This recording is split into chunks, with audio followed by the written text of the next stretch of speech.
இப்போ நான் பர்டிகுலர் எப்படி ஒர்க் பண்ணுவேன்னா, முழுக்க முழுக்க டைரக்டர் என்ன இந்த கதையின் மூலிமா சொல்ல வராரு, இந்த சீன்ஸில் என்ன கன்வே பண்ண ட்ரை பண்ணுறாரோ அதுக்கு தான் ஒர்க் பண்ணுவேன். அண்ட் எல்லாத்தையுமே நான் அவரை டிஸ்கஸ் பண்ணுவேன்.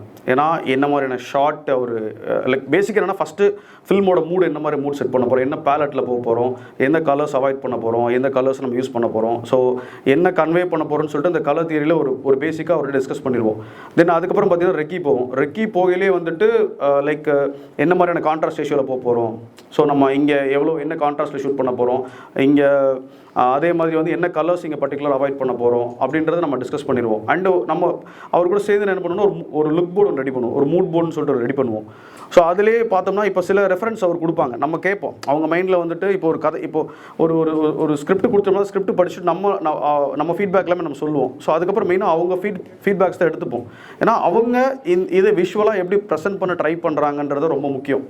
நான் ஒன்று பண்ணுறது வந்து முக்கியமாக நான் பார்க்க மாட்டேன். அவங்க இந்த கதைக்கு என்ன மாதிரியான விஷுவல் ஸ்டைல் அவங்க, ஏன்னா எல்லா ரைட்டர் அண்ட் டிரெக்டருக்குள்ளே ஒரு விஷுவல் ஸ்டைல் இருக்கும்.